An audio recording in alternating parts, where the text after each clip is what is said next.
Y ahora estamos en contacto con el doctor Pablo Scarbotti. Él es investigador del Instituto Nacional de Limnología del CONICET, Universidad Nacional del Litoral de la ciudad de Santa Fe, provincia de Santa Fe.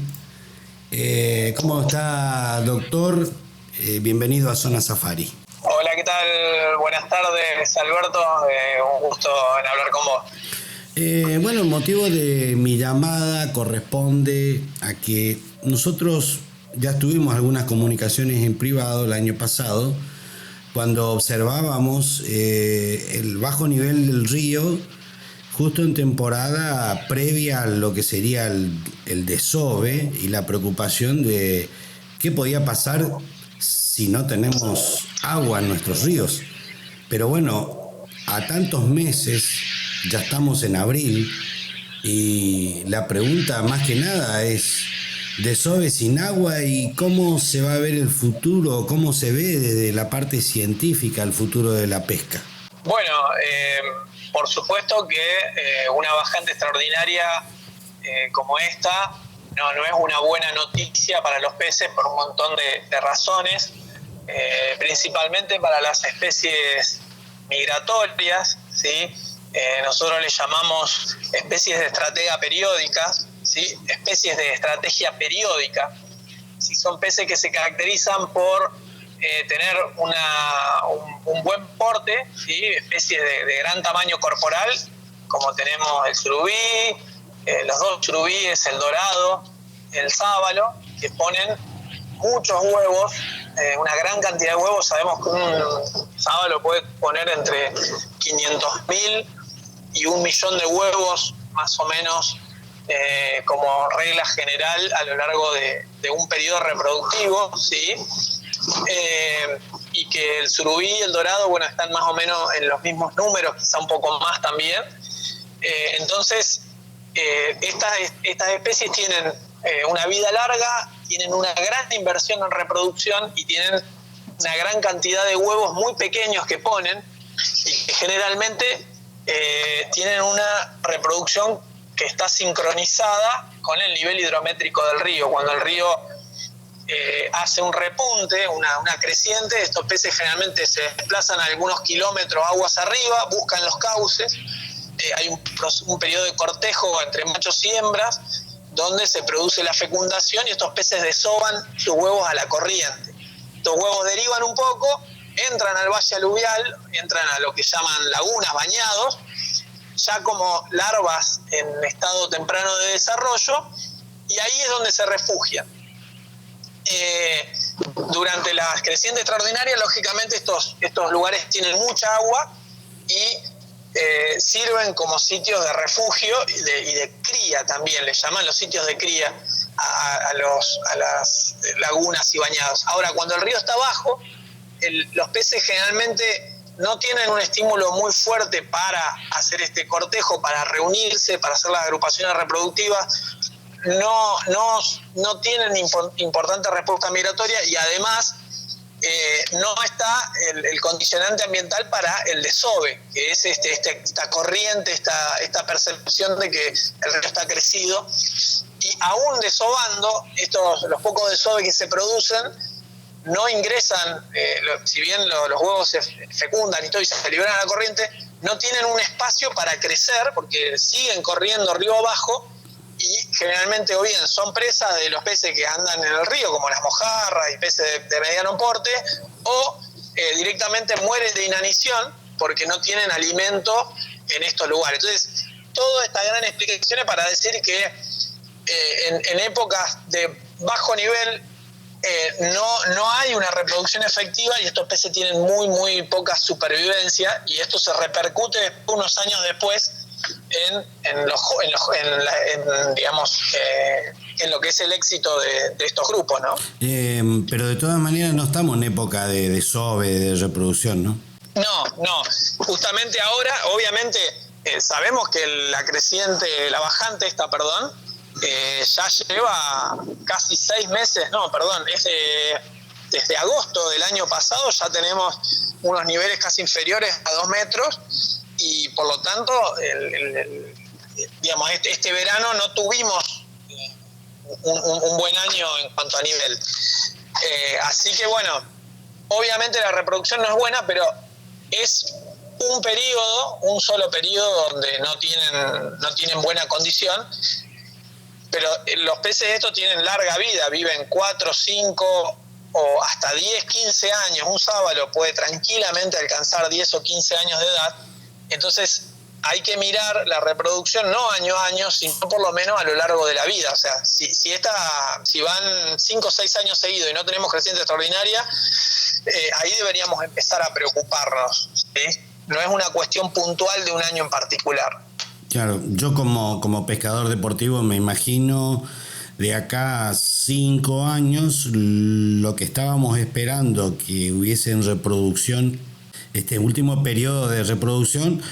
Dentro de 5 años va a haber una escasez de piezas como para decir, bueno, aquí está el faltante, justamente porque hace 5 años atrás no hubo, ¿o me equivoco? En realidad eso se va desdibujando un poco la cuestión. O sea, nosotros hoy estamos viviendo una época de capturas importantes, ¿no? Uno ve, por un lado, la creciente, los peces se acumulan en poca cantidad de agua. Los pescadores que tiran redes tienen unas capturas muy buenas, al menos a juzgar un poco subjetivamente por las imágenes y también las capturas de surubíes que hay. Y esto aparentemente los especialistas lo vinculan con la gran creciente que hubo en 2016. O sea, esa gran creciente que ocurrió en 2016 nos está empezando a dar frutos ahora, y nos va a seguir dando frutos en la medida que todos los peces que se reprodujeron en esta época vayan ganando tamaño. Ahora, si ocurre una creciente el año que viene, ¿sí? En 2021, también eso va a rendir por muchos años más. Entonces, las crecientes generalmente tienen un momento positivo y que dura muchos años. O sea, los peces que han crecido más rápido desde el 2016 hasta ahora están ya ingresando al tamaño pescable, y el año que viene lo harán otro grupo, el año siguiente otro grupo, los que crecen más lento, y los que crecen muy lento lo harán dentro de 2 o 3 años más. Entonces es un periodo que dura por varios años. Por eso no hay que preocuparse, no es algo específico, dice de acá a 5 años vamos a tener un problema, sino que deberíamos preocuparnos si hay varios años consecutivos donde en el verano no hay crecientes extraordinarias. Bien, ahora el río está bajo y eso para los humanos es un problema porque no se puede navegar, porque los puertos están prácticamente sin agua, porque en algunas localidades las bombas de agua para el suministro del agua corriente no alcanzan a los niveles donde se encuentra hoy el río. Pero uno lo ve así, es una catástrofe. Sin embargo, uno se para en la costa, ve hasta el frente la otra costa y ve mucha agua. ¿Es un problema para los peces esta bajante o no representa? Bien, eso depende cómo se lo mire, ¿no? Y eso depende mucho de qué especies tengamos en cuenta. O sea, hay especies que, ya te digo, pueden sufrir a largo plazo un problema reproductivo porque no tuvieron un buen año, ¿sí? Por otro lado, esto genera una disminución en el tamaño del río. Los peces están acumulados. Las especies que son presas, como el sábalo y la boga, probablemente sufran más depredación por parte de los grandes depredadores como el surubí y el dorado, porque están en una acumulación de agua de menor tamaño. Pero por su parte, para las tarariras, surubíes y dorados, que son las especies depredadoras, es una situación donde tienen más disponibilidad de alimento. Entonces uno esperaría que esta situación represente una especie de beneficio para esas especies depredadoras. Hay otras especies más pequeñas que generalmente probablemente deben estar sufriendo mucho más, aunque no tienen importancia pesquera, porque se han quedado prácticamente sin hábitat, que son las especies que viven en los márgenes vegetados. Entonces, esta situación particular tiene distintos impactos dependiendo de las especies a considerar y dependiendo qué aspecto de esa especie se considera. Hay especies que pueden tener la reproducción afectada, pero la alimentación en realidad se beneficia, entonces manifiestan mejores tasas de crecimiento. Los adultos que están vivos manifiestan mayores tasas de crecimiento, pero hay menos reproducción. Entonces, predecir o decir, digamos, una respuesta específica para los peces en esta situación es difícil, aunque en general, lógicamente, dado que los peces viven en el hábitat acuático, si el hábitat se achica y a su vez ya viene un periodo prolongado de aguas bajas, es lógico suponer que esto es en parte perjudicial para las poblaciones de peces. Usted me habló recién sobre los predadores, que sería el dorado, surubí, talarira. Si me permite, le quiero agregar uno más, que sería la pesca extractiva, la pesca con redes en este momento, donde supongo que si están los peces en los pozones les es más fácil y en un lanzamiento de red pueden llegar a sacar mayor cantidad. Y esto es como una especie de introducción para preguntarle cómo ve las medidas que tomaron provincias de Misiones, Corrientes y Chaco versus las medidas que no tomaron Entre Ríos y Santa Fe y Buenos Aires. Sí, bueno, esa respuesta, la verdad, el juicio sobre esas respuestas, yo no lo puedo dar porque no cuento con la información de lo que se está pescando efectivamente. Yo entiendo que la gente se sensibiliza al ver una canoa que captura en un solo lance 500 kilos de sábalo, o si vemos tendidos sobre el piso 500, 600 surubíes de un decomiso de un camión, ¿sí? Y que generalmente nos dicen, bueno, los están pescando ahora. Ahora, me parece que un funcionario que tenga que responder a la administración del recurso pesquero tiene que entender que del río Paraná se capturan decenas de miles de toneladas. O sea, sabemos que el sábalo tiene una captura promedio, una extracción promedio de 15.000 toneladas anuales, entre 15 y 20.000 toneladas. Entonces, lo que tenemos que saber es si estamos sobrepasando ese número, ¿sí? Entiendo que la situación puede ser crítica ahora, pero deberíamos saber concretamente si estamos sobrepasando ese número. Hay dos respuestas muy sencillas que hay que responder, ¿sí? Muy sencillas de formular, pero tremendamente difíciles de responder, que es cuánto se puede pescar, que no lo sabemos porque debemos saber cuál es el rendimiento de cada especie, cuál es su periodo de vida, cuál es su periodo de crecimiento, un montón de información que hoy no tenemos en general, ni siquiera de las especies de importancia económica. Y segundo, lo que tenemos que saber es cuánto se está pescando. Entonces, si uno puede cotejar el dato de cuánto se pesca y cuánto se puede pescar, uno puede establecer una medida. Cada provincia tiene su información, tiene sus datos, y lógicamente también hay una presión social muy fuerte que los funcionarios tienen que tener en cuenta porque, bueno, son parte de la política. Ahora, eso se mezcla todo y uno escucha una decisión. Ahora, a mí me parece que en general puedo decir que hay muy poca información, ¿sí? No sabemos cuánto se está pescando y no sabemos también que es algo, no es solamente una bajante extraordinaria, sino es una bajante extraordinaria con una cuarentena importante, donde la pesca deportiva y hasta donde puedo saber también la pesca comercial están bastante mermadas. Entonces puede ser que haya casos de capturas extremas, pero no sabemos cuánto se está pescando. Y es también penoso que no haya una coordinación, si bien cada provincia tiene la potestad de administrar sus recursos independientemente, cada una responde a intereses distintos. Santa Fe y Entre Ríos tienen una gran cantidad de pescadores comerciales y responden a esos intereses. No digo que esté mal, ¿sí?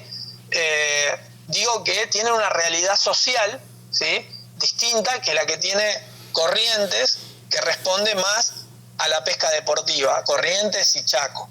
Entonces, no me asombra tampoco que tomen distintas decisiones, porque no hay una coordinación adecuada de la pesca y también porque tienen realidades sociales y de funcionamiento del sistema pesquero que son diferentes. Entonces, esa es mi opinión.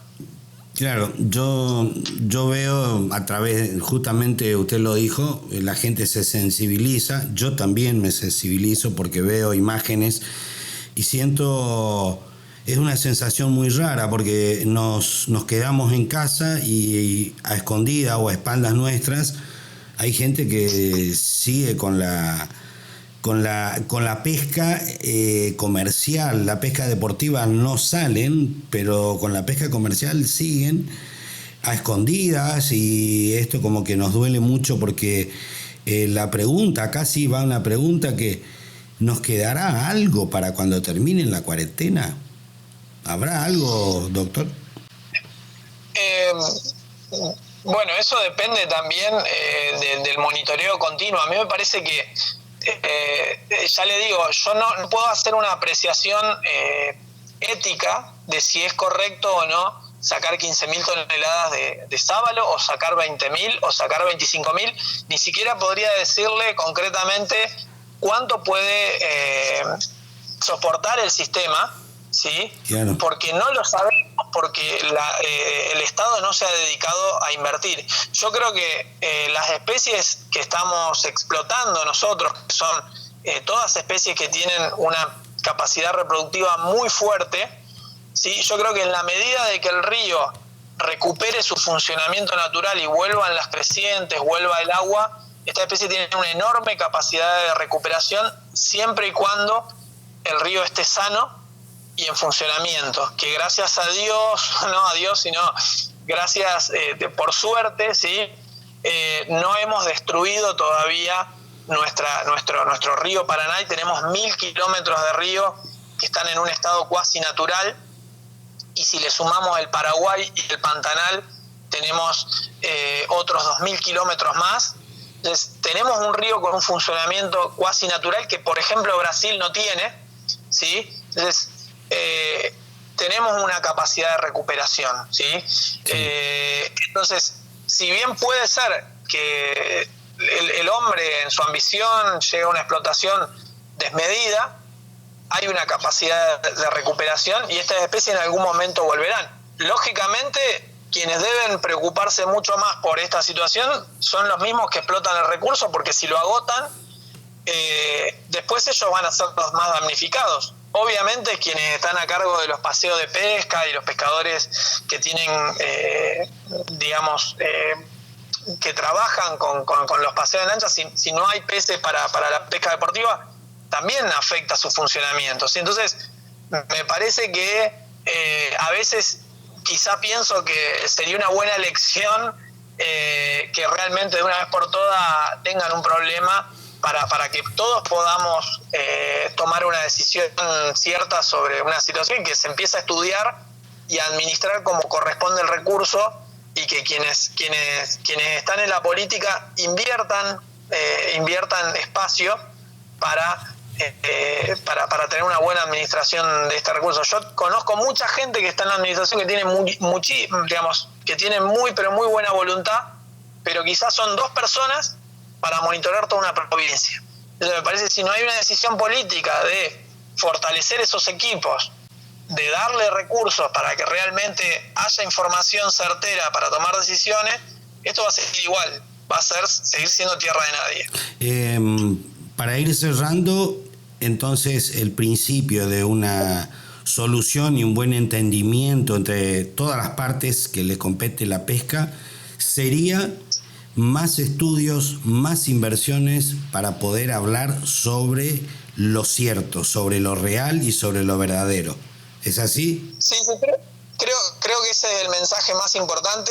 Yo podría ponerme en una posición de conservacionista y decir que paren la pesca ya, pero eso es una posición ética que va más allá de la información científica, ¿sí? Exacto. Todos podemos sensibilizarnos viendo un pez sufrir, y yo conozco a los pescadores con mosca que le parece una aberración matar un dorado, pero me parece que, yo en mi rol de investigador tengo que tratar de abstraerme de de mi postura ética y ir a los números fríos y decir que efectivamente no se cuenta con información suficiente para tomar decisiones certeras. Lo único que contamos son datos históricos de pesca y de funcionamiento del río, y como medida, digamos, más sencilla a tomar, es decir, no tenemos que pasar esa raya porque entramos en terreno desconocido. Entonces, me parece que la medida que le llaman en biología pesquera criterio precautorio,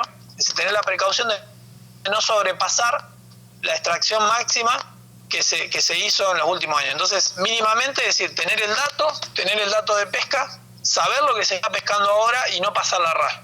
Perfecto, muchas gracias.